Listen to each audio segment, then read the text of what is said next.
theme here. Does a weighted blanket really help if someone has a hard time sleeping? Okay, so weighted blankets. I was kind of waiting for a question to come up on weighted blankets because they've been around a long time.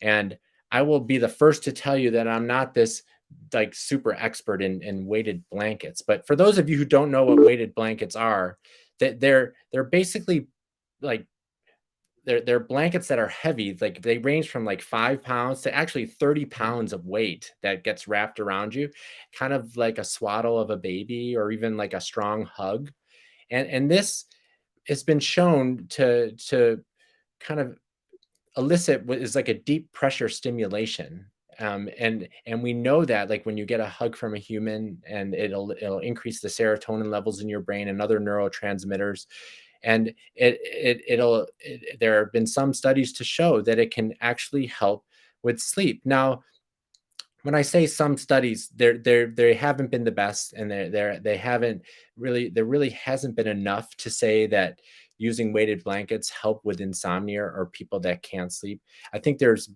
better research to show that it's very helpful if you have anxiety or if you have PTSD, or it's like certain populations seem to benefit from the weighted blanket, but its direct effect on insomnia, I think the jury's not out yet on that one.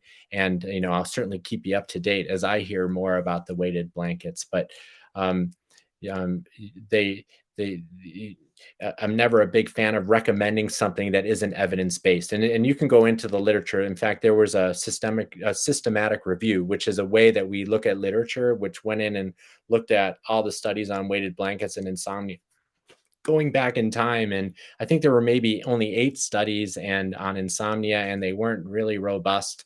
So, I don't think the evidence is there yet, but, we'll keep an eye on that one. So so so, if I find out more, I'll put something in on the ShutEye chat and send it your way. But that was a nice question, Jen.